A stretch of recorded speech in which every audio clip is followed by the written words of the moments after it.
আজ্ঞাই কলিজা ইমান দিনৰ মূৰত ঘৰলৈ আহিবলৈ পাই মনটো কেনেকুৱা যে ভাল লাগিছে ঐ নিজৰ গাঁওখনত ভৰি দিবলৈ পাই স্বৰ্গত ভৰি দিয়া গতেহে লাগিছে ধিনচাক ধিনচাক ধিনচাক চাক ঐ এইখন মোৰ গাঁও নহয় যে নমৰাকে ডাইৰেক্ট স্বৰ্গলৈহে আহিলোঁ তেনেকুৱা লাগিছে জানানে আই ঐ নন গছজোপা যি সেউজীয়া সেউজীয়া গোন্ধ মাটিখিনি যি কেঁচা কেঁচা গোন্ধ ফিৰফিৰীয়া বতাহজাকৰ শব্দ চিনাকি চৰাইজনীৰ ধুনীয়া মাত নকবি আৰু বুজিছ তহঁতি পাইছনে নাই কেঁচা মাটিৰ গোন্ধ হয়নে উপায় কি আৰু মাটিৰ গোন্ধ ল'বি মই আকৌ দেউতাৰ ভাগৰ খঙৰ গোন্ধ মাৰ ভাগৰ চিটিকনি এচাৰি পাতৰ গোন্ধহে পাইছোঁ লাহে লাহে দেই যিমানে ঘৰৰ ওচৰলৈ গৈ আছোঁ সিমানে গোন্ধটো বাঢ়ি বাঢ়ি গৈ আছে গৰম গৰম গোন্ধ ওলাইছে ন মোৰো কিবা যিমানে ঘৰৰ ওচৰলৈ পাইছোঁহি ন সিমানে দেখোন ভয়টো বাঢ়ি বাঢ়িহে গৈ আছে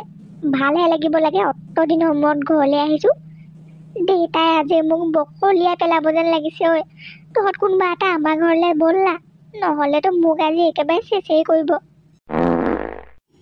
এতিয়া আৰু নিজৰ গাঁওখন পোৱাহি পিছত কি আলটু ফাল্টু কথা চিন্তা কৰি আছ এইবোৰ চিন্তা কৰিবলৈ কোনো দৰকাৰ নাই বুজিছ জংঘলীৰ হাতৰ পৰা বাচি আহিছোঁ তহঁতৰ মা দেউতাৰ হাতৰ পৰা বাচি যোৱাটো কিনো ডাঙৰ কথা চিধাই গৈ আমাৰ ঘৰত সোমাই দিমগৈ চাৰিটাই তহঁতি ঘৰলৈ গুচি নাযাবি ডাইৰেক্ট বুজিলি ঘৰলৈ গ'লে পিটন খোৱাৰ চান্সটো বেছি আছে তহঁতৰ কিন্তু আমাৰ ঘৰত সোমাই দিলে তাৰ ওলোটাটোহে হ'ব চবেই মৰম কৰিব চাবি আকৌ কন্দাই কান্দিব সহায় হাঁহিব আৰু কিছুমানেতো ভয়তে পলাব ব'ল এতিয়া চিধাই আমাৰ ঘৰলৈ ব'ল মৰা মানুহ ওলালে বুলি যিখন হুলস্থুল লগাব এতিয়া চাবি আকৌ মোৰ ভাবি ভাবি হাঁহি উঠিছে ব'ল ব'ল ইয়াৰ কথা শুনিছ কেনেকুৱাটো কৰি আছে চাহ আকৌ গাঁওখন পালেহিতো গোটেইটো একেবাৰে ৰজা যা তোৰ কাৰণেতো ভালেই হ'ব মা দেউতাই বহুত দিনৰ মূৰত তোক লগ পাই একেবাৰে মৰমে উপচাই পেলাব চিন্তাটো আমাৰ কাৰণেহে হৈছে তইনো কি বুজিবি আমি কেইটাই যে ঘৰত নোকোৱাকৈ পলাই গৈছিলোঁ ঐ চাহ আগত কোন গৈ আছে আমি যে এদিন নিচাদহঁতৰ ঘৰলৈ টিভি চাবলৈ যাওঁতে মনত আছে নাই উল্টা পুল্টা কথা সুধি খুব ভয় খুৱাই আছিলে যে পৰীক্ষা বহীৰ কথা সুধিছিলে ক আজি বদলাটো লৈ ল নি তয়ো এটা বৰ হাৰামি দেই বেয়া নহয় বাৰু কথাটো দে মনত আছে এইবোৰ কথা চব মনত আছে কালি বেছিকৈ ভয় নোখোৱাবি আকৌ ভয়তে মৰি থাকিবলৈ লাগিলে বৰ ডাঙৰ কথা হ'ব এনেও নিচাদৰ ভাগৰ ভয়টো বেছি বুলি কোৱা শুনিছোঁ জান তহঁতি ইয়াতে ৰ চাহ থাক কি হয় নিচাদেউ কোনফালে যায় ইমান গৰমত কিনো কবি আৰু দোকানৰ পৰা আহোঁগৈ বুলি ভাবিছোঁ আলু নাই আলু দুটামান আনোগৈ দুটাহে আৰু দেই ইমান দাম আলু দুটাতকৈ বেছি কিনিবই নোৱাৰি বুজিছ এতিয়া গৈ এফাল খাম বাকী দেউতা থাকিব সেইখিনি পিছত খাম আৰু গৰম হ'ল বুলি কি নেখাই মৰিলেহে হ'ব নে কি ক হয় নিচাদেউ হয় দেখিলি কি গতি হ'ল নিচাদেউ বাৰু লাহে লাহে উঠি থাকিব আমি কেইটা গৈ থাকোঁ ব'ল খেলখন আৰম্ভ হৈছেহে লাহে লাহে বৰ মজা পাইছোঁ ভূত ওলাইছে ঐ গাঁৱৰ ৰাইজ ভূত ঐ পোৱালি কঁঠালগুটীয়া ভূত এইবাৰ দেই ব'লা আজিহে তোমাক মোৰ মৰমৰ ৰাংঢালীজনী গোটেই লাগিছে সেই আগৰ ৰাংঢালীজনী গোটেই লাগিছে তোমাক বৰ ধুনীয়া লাগিছে দেই মানে আজি মনটো কিয় জানো ৰাতিপুৱাৰ পৰা ভাল লাগি আছে সিদিনা কেনাই বুঢ়ীয়ে যে খবৰটো দি থৈ যোৱাৰ পৰা মোৰ যেন এতিয়াই গৈ তাক আমাৰ ঘৰলৈ লৈ আনোগৈ লাগি আছে জানে আৰু বুঢ়ীয়ে কৈছে বোলে সি দেখাত আমাৰ গুটিৰ নিচিনা একেই ইটোলৈ চালে বোলে সিটোলৈ চাবই নালাগে ব'লা ব'লা ভগৱানে আমাৰ দুখবোৰ সহ্য কৰিব নোৱাৰিলে আৰু বুজিছা কেনাই বুঢ়ীয়ে কিন্তু বেলেগৰ যিমানেই বেয়া নকৰক আমাৰ কাৰণে কিন্তু বৰ ডাঙৰ উপকাৰ এটা কৰিলে নে কি কোৱা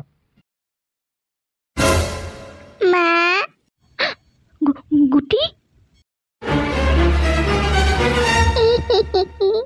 মা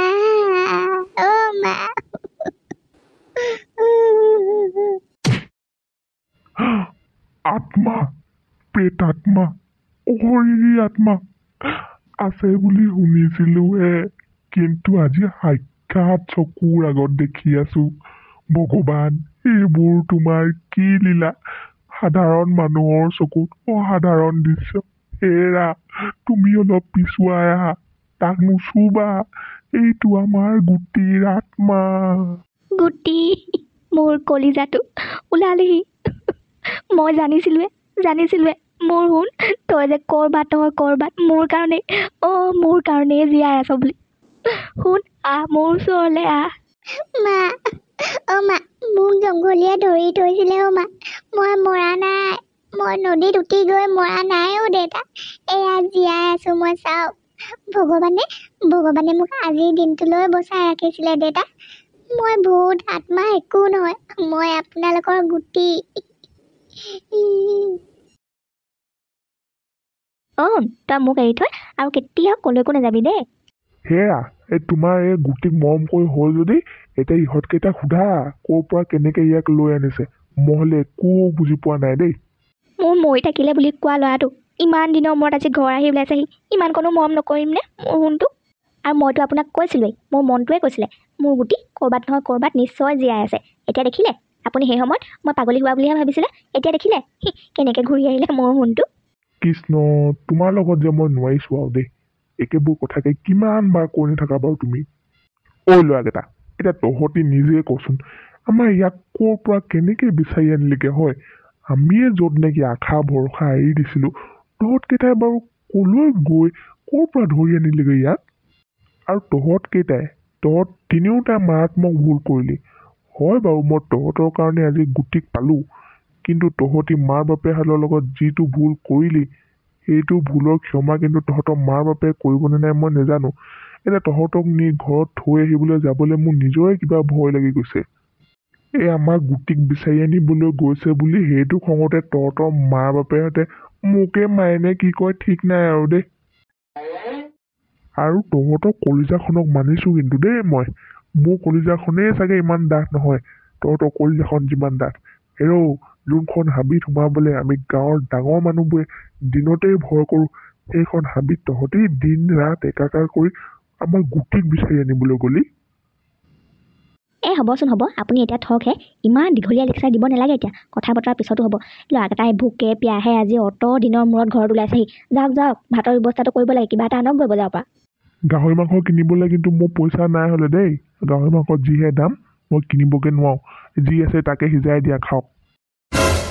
আই, এখেতৰ কথাবোৰ শুনক ক। ল'ৰা ঘৰলৈ ঘূৰি অহা অকণমান ফূৰ্তি লগাই নাই নি আপোনাৰ গাত? ইমান দিনৰ মূৰত মোৰ ল'ৰাটো আহি ঘৰলৈ ওলাইছেহি। ইয়াৰ মুখৰ আগতনো আজি মই সুদা ভাত কাঢ়ি দিম নে? কেতিয়াও নিদিওঁ। যাওক, এতিয়া বহি থাকিব নালাগে। গাহৰি মাংস আনিবলৈ পইচা নাই যদি হাঁহজনীকে ধৰকগৈ। কি হাঁহজনী ধৰকগৈ? হাঁহজনী উমনি লৈ থকা নাই জানো?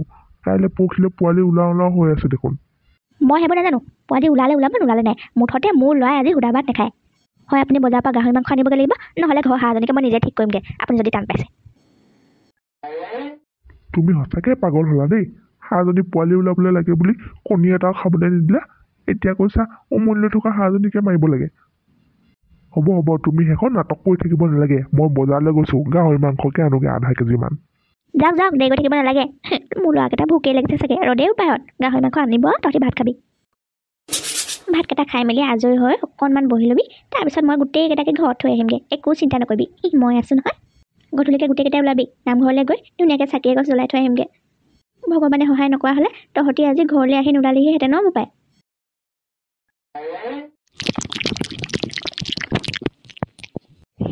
খা দেই বাহঁত, খা। আইঅ মোৰ কলিজাকেইটা, কিমান দিন যে হ'ল ভালকৈ ভাত পানী একো খোৱা নাছিলি চাগে নহয় তহঁতে। বৰ কষ্টত আছিলেগৈ অ'। খা, পেট ভৰাই খা। আৰু মাংস দিম তহঁতক, ঢেৰ আছে আৰু, খা যিমান পাৰ খা। খুইদেউ, আমি নহয় তালৈ গুটিক বিচাৰি যাওঁতে ৰাস্তাত এই নগা মোমাই এজন পাইছিলোঁ নহয়। মোমাইহঁতৰ ঘৰলৈ নি আমাৰ গোটেইকেইটাকে গাহৰি মাংস এটা গোটাকৈ পুৰি খাবলৈ দিছিলে। তহঁতক মই কথা এটা কোৱাই নাই। ঐ মা, জংঘলীখিনিয়ে নহয় মোক প্ৰথমতে ধৰি নিওঁতে জীয়া পোক খাবলৈ দিছিলে। পোকনো খাই নে জীয়া এনেকুৱা ঘিণ লাগিছিলে অ'। হয়নে মোৰ শুনটো? আজিৰ পৰা তই পোক চোক খাব নালাগে। খা, গাহৰি মাংস ধুনীয়াকৈ ভাত খা।